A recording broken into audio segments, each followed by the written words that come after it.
You're unique. உங்க வயிற்றுல கடவுள் ஒரு கருவை கொடுத்தான்ல, அந்த கரு வந்து இப்ப குழந்தையா நிக்குதுல்ல, அந்த குழந்தைக்கு என்று ஒரு நோக்கத்தை இறைவன் வைத்திருக்கிறார். நோக்கம் இல்லாமல் குழந்தைகள் பிறப்பதே இல்லை. இறைவன் பூமியில் குப்பைகளை எறிவதே இல்லை.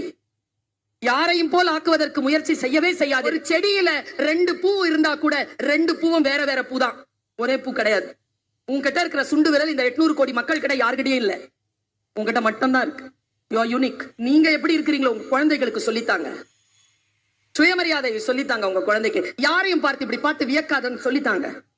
யாராவது இப்படி பார்த்து வியந்துட்டே இருந்தா நான் குழந்தை, வியக்கிறவன் வளர்ந்துகிட்டே இருப்பான், இது கீழே பார்த்துட்டு கை தட்டிக்கிட்டே இருக்கணும். புரிஞ்சுக்க சொல்லுங்க. வியப்பது வீழ்ச்சின்னு சொல்லிக் கொடுங்க.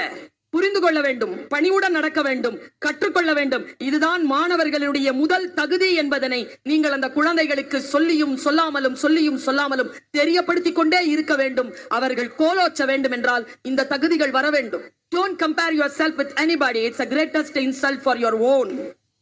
Hitler. Don't compare yourself.